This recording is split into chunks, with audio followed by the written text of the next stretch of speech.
सुनिए इस वक्त मिलनसार शब्द बिशप मसेदो के संग। भूख के द्वारा, लड़ाइयों के द्वारा आज हमारे शहर हिंसा से भरे जा रहे हैं, और ये प्रोग्राम आप तक लेकर आ रहा है प्यार, शांति और आनंद के क्षण। एक ऐसा प्रोग्राम जिसको तैयार किया गया है बेहद ख्याल रखते हुए आपके हृदय के लिए।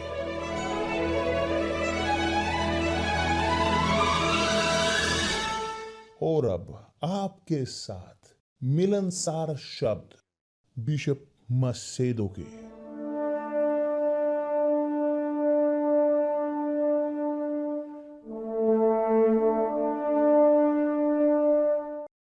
नमस्कार मेरे प्रिय दोस्तों, परमेश्वर आप सबका भला करे कि पवित्र आत्मा आए, प्रकाशित करे हर एक को हमें, ताकि हम जान सकें, सोच सकें अच्छे और बुरे के बीच, ताकि तब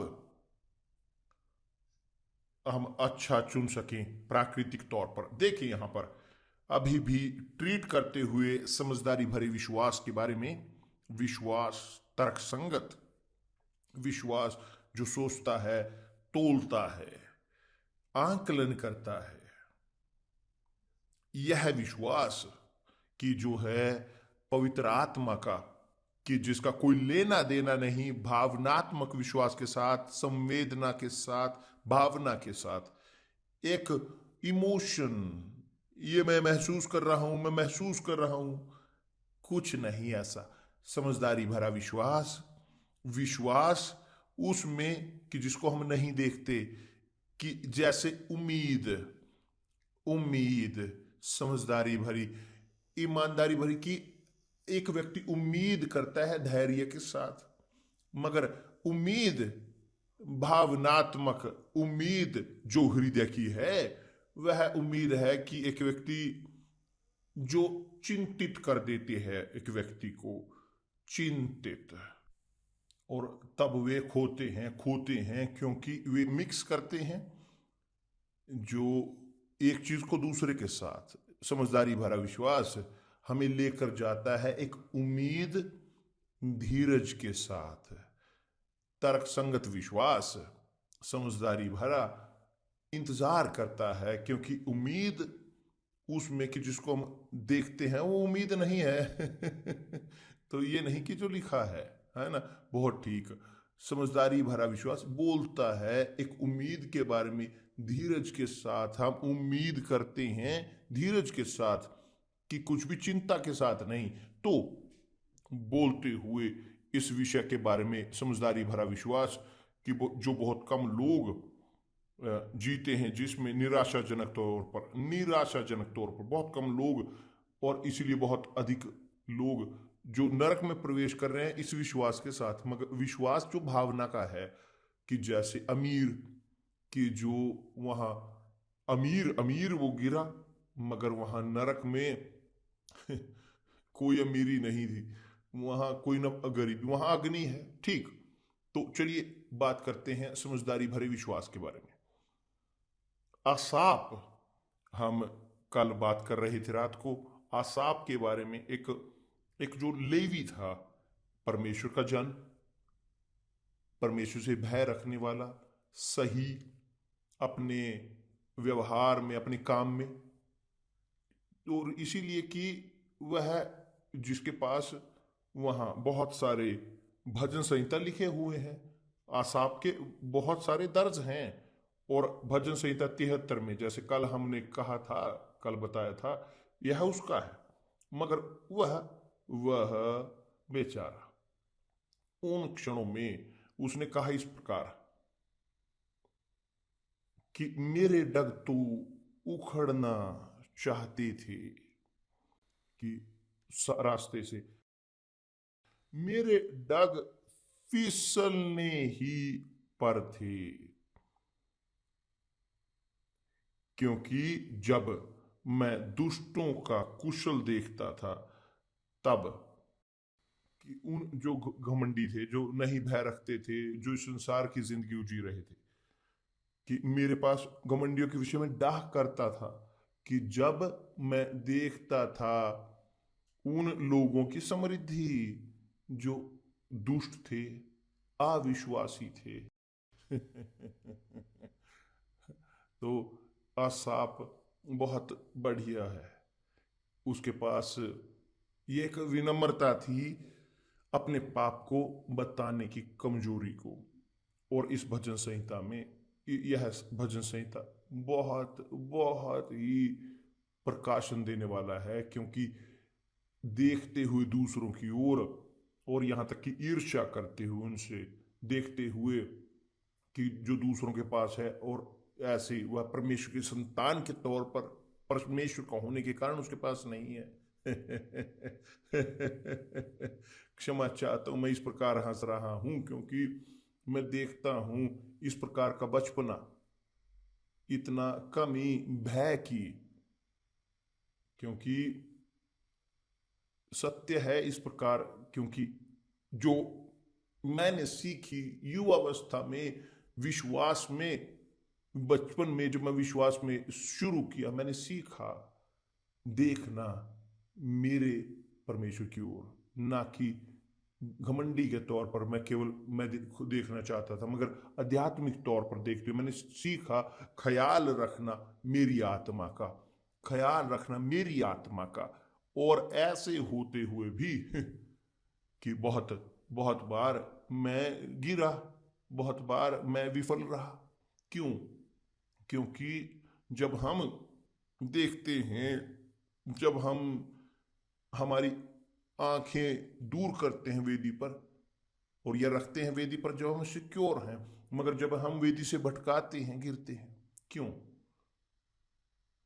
आसान तरीके से समझते हुए कि एक व्यक्ति देखना छोड़ता है अपनी ओर, अपने परिस्थिति की ओर, और तोलता है, एग्जामिन करता है अपने आप को दूसरों की जिंदगी को देखते हुए। जो मेरा ये केस नहीं था, मगर आप जानते हैं कि किशोर अवस्था में लोग हमेशा इस प्रकार की चीजें देखते हैं कि वह गलतियां करते हैं, कि जो हम करते हैं सब, मगर धन्यवाद परमेश्वर।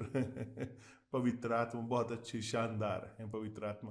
वो मेरा मार्गदर्शन किया, उसने अनुमति दी कि मैं, मेरे पास मेरी कमियां हों, मेरी गलतियां हों, ताकि हम सीख सकें रास्ता उनके साथ परमेश्वर के। जब जानते हो बच्चा जब शुरू करता है चलना, उसे गिरने की जरूरत पड़ती है, वो पहले कदम देते हुए गिरते हैं, मगर मगर वे सीखते हैं।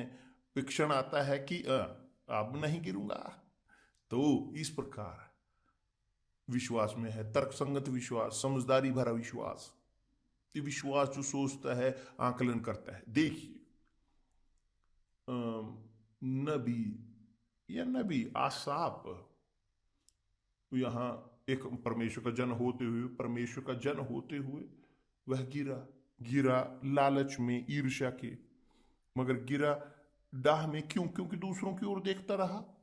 तो मेरे प्रिय दोस्त, यदि अस्तित्व है किसी एक चीज का, शैतान उनको नहीं छू सकता जो परमेश्वर के हैं, ये फिक्स है। और शैतान नहीं छू सकता कि जो परमेश्वर का है, तो वह नहीं छू सकता, मगर वो फूंक मारता है, वो इस प्रकार करता है, वो आइडियाज देता है। वह एक इस प्रकार की यहाँ वहाँ इस प्रकार की चीजों को, कि वो देखता रहे इधर उधर, ये है वास्तविकता।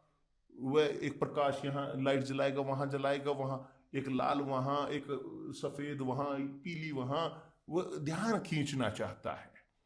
और वह यह इसलिए करता है, उनके द्वारा जो जीते हैं दिखावे में, जीते हैं जो अमीरी में, जिनके पास बहुत पैसा है, कि जिनके पास सब कुछ है, कि संसार उनके कदमों में है, मगर अंदर उनके वो खाली होते हैं, खाली। और जो मरते हैं वो अमीरी में मरते हैं, शौर्य में, मगर वहां नरक में, वहां पर अमीरी नहीं है, वहां पर मृत्यु है, दुख है, वहां पर कलेश है। और इसी प्रकार हैं ये दुष्ट, ये अधर्मी, जो परमेश्वर से नहीं डरते। तो कैसे मैं एक व्यक्ति परमेश्वर का, कि जिसके पास पवित्र आत्मा है, एक व्यक्ति जिसके पास ये सोच है कि जो सही है जो गलत है, कैसे मैं अपने समय को खराब करूंगा देखते हुए उन लोगों की ओर जो जी रहे हैं यहाँ लालचों में और सोने से ढके हुए सोने में, और दिखाते हुए कारें या ऐसी चीजें, कश्तियां, घर और सब वो चीजें जो संसार देता है। मैं मूर्ख नहीं हूं, क्षमा चाहता हूं, मैं मूर्ख नहीं हूं, क्षमा चाहता हूं। मैं मेरा ख्याल रखूंगा, और इसीलिए परमेश्वर बोलते हैं अपने सेवक के द्वारा सब चीजों के ऊपर जो बचाने की जरूरत है वो है सब है आपका मन, कि महत्वाकांक्षी होना बंद करें, बंद करें। बोलती हुई इस प्रकार ईर्ष्यालु होना ना देखें किसी की ओर, ना लालच खाएं कि जो दूसरों का है उनको साइड में रखें, उन्हें दूसरी ओर रखें, अपनी खुद की ओर देखें, देखते हुए अपनी खुद की ओर, देखते हुए अपनी खुद की ओर हम बहुत कुछ कर रहे हैं। जी हाँ, आप बहुत कर रहे हो, क्योंकि हम अपने खुद की आत्मा का ख्याल रखते हैं, और यह है जिम्मेवारी हर एक की। मैं जिम्मेवार हूं अपनी आत्मा का। वास्तविक तौर पर मैं यहाँ पर हूं हमेशा प्रीच करते हुए, सिखाते हुए, बताते हुए कि उसको जो परमेश्वर ने मुझे दिया है, ताकि मैं दे सकूं लोगों को, कि जो कॉन्शियंस है जिनके अंदर, कि जिनके पास सोच है, कि जो चाहते हैं जीवन को, जो चाहते हैं बचाव में होना। क्योंकि मोक्ष ये कोई एक ऐसी चीज नहीं कि ऐसी है या अच्छाई में अब ऐसे चले, नहीं मेरे प्रिय दोस्त, मोक्ष मुश्किल है। प्रभु यीशु ने कहा है दरवाजा बहुत वो संकरा है, वो रास्ता बहुत बहुत संकरा है, दरवाजा वो बड़ा भी है कि जो खोते हैं उनके लिए, मगर जो बचाव में होते हैं वे उनके लिए बहुत पतला दरवाजा है, संकरा। तो जानते हुए इसको कि हमेशा ये भय रखें, भय परमेश्वर के प्रति बचाने के लिए मेरी आत्मा को, मेरे खुद के मोक्ष के लिए, क्योंकि मेरी आत्मा अनंत है। मेरा शरीर नहीं, वह बूढ़ा होता जाएगा, वह थोड़ा थोड़ा जाता रहेगा, मगर आत्मा नहीं।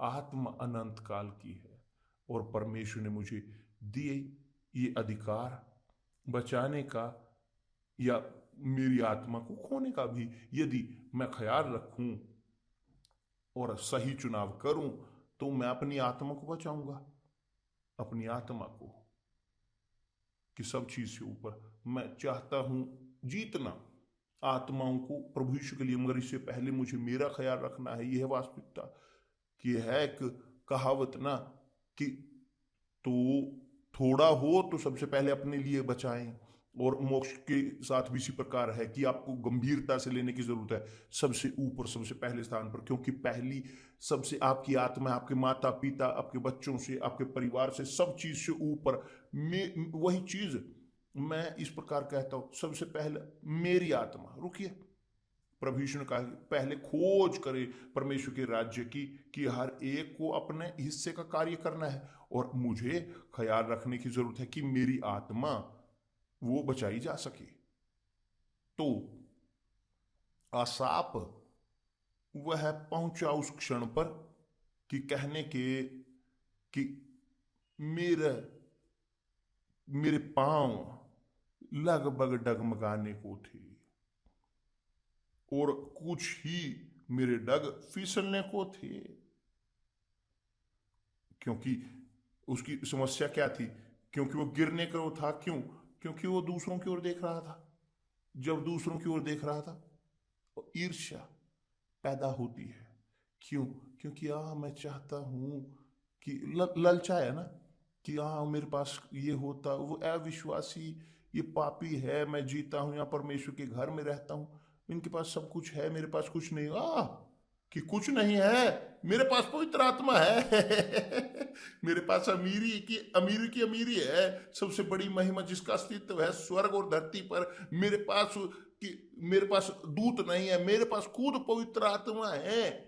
कि क्या और इससे बड़ी अमीरी हो सकती है क्या इससे बड़ी अमीरी हो सकती है? तो असाफ के पास ये इस प्रकार की मुश्किल क्षण थे उसके लिए, मगर अच्छा है कि उसने कॉन्फेस किया और दिखाया कि जैसे जैसे हम हैं, हम कमज़ोर हैं, जैसे हम मिट्टी के हैं, मिट्टी, मगर वाकई में मिट्टी, वो कठोर मिट्टी नहीं, वो उड़ने वाली मिट्टी, वो यही है, हम वही हैं उसी प्रकार के, उस धूल के। तो मेरे प्रिय दोस्त, यहाँ पवित्र शास्त्र कहता है कि वे जो खड़े हैं देखें कि कहीं गिरे ना। आसाप ने देखा कि उसके पश्चात उसने प्रवेश किया परमेश्वर के पवित्र स्थान में, वेदी में प्रवेश किया, वह वेदी पर गया। वहां वचन 17 कहता है कि जब तक कि मैंने ईश्वर के पवित्र स्थान में जाकर, और उस पवित्र स्थान में जाकर, और यह हो सकता है आपके साथ भी मेरे प्रिय दोस्त कि शायद आप यहाँ परमेश्वर के पवित्र आत्मा में प्रवेश करना क्या है, पवित्र आत्मा का बपतिस्मा, आप पवित्र आत्मा का बपतिस्मा ग्रहण करें, आपको ये समझ में आएगा। जैसा यहाँ पर उन्होंने कहा, तब मैंने लोगों के परिणाम को सोचा, क्योंकि सब कुछ जाता है, सब कुछ खत्म होता है, सब खत्म होता है, मगर जो परमेश्वर की इच्छा पूरा करते हैं वो बरकरार रहते हैं अनंत काल तक। तो मेरे प्रिय दोस्त, आप यहाँ हो इस वक्त मुश्किल क्षणों से होकर गुजरते हुए, मुश्किलों से, और जैसे पौलुस भी होकर गुजरा, हमने कल कहा था, वो बहुत मुश्किलों से होकर गुजरा, मगर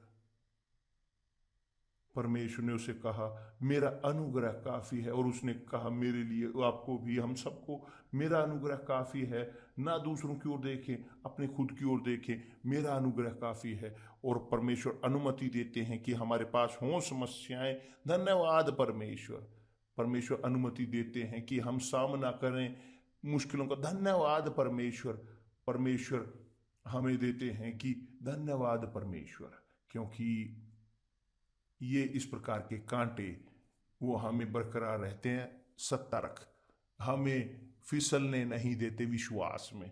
विश्वास समझदारी भरा जाने, समझदार वो जो हमें परमेश्वर की मौजूदगी तक लेकर जाता है। मगर यदि हम ना, हमारे पास समस्याएं हों, सुनिश्चित तौर पर हम ऑटोमेटिक बटन पर जाएंगे और रहेंगे थोड़ा सा इधर, थोड़ा सा इस जिंदगी को ग्रहण करने के लिए, नरक की, इस संसार की जिंदगी को। यह है वास्तविकता। तो समस्या आती है कि हम हमेशा हमेशा पैरों पर, हमारे प्रभु यीशु के पैरों में रहें। मेरे प्रिय दोस्त, मैं तो कंप्लेन ना करें ब्ला ब्ला ब्ला ब्ला करते हुए, ये समाधान नहीं करेगा। आप बरकरार रहोगे मजबूत विश्वास में, जानते हुए कि ये समस्याएं परमेश्वर अनुमति देते हैं ताकि आप आए और हमेशा सतर्क रहें, सतर्क उनकी आवाज की ओर, हमेशा उनके पैरों में, हमेशा उस दिन तक उसकी बड़ी प्रमोशन तक, प्रमोशन की जो है कि हम लेकर जाएं उस सर्वशक्तिमान के, उसके सिंहासन पर। धन्यवाद परमेश्वर। कल हम इसके बारे में और बात करेंगे, और कल के बारे में बात करते हुए मैं चाहता हूं आज के बारे में प्रतिदिन की रोटी आज हमें दें, और आज की रोटी हमारी वो है लव थेरेपी।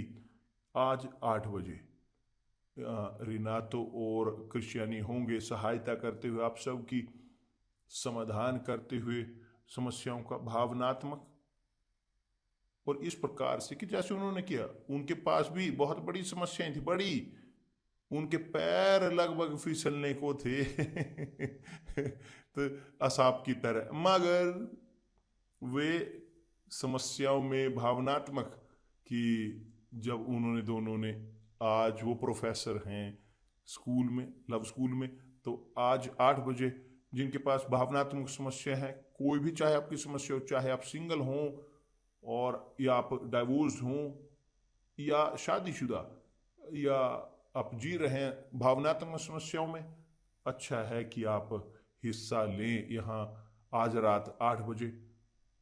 आप यदि यदि दिलचस्प हैं, आप सीखना चाहते हैं समझदारी भरा विश्वास, विश्वास जो सोचता है, तोलता है, आकलन करता है, कि जो आकलन करता है, जो हमें बनाता है सही चुनाव करने के लिए विवश। तो परमेश्वर आपको भला करे प्रभु यीशु के नाम से, आमीन।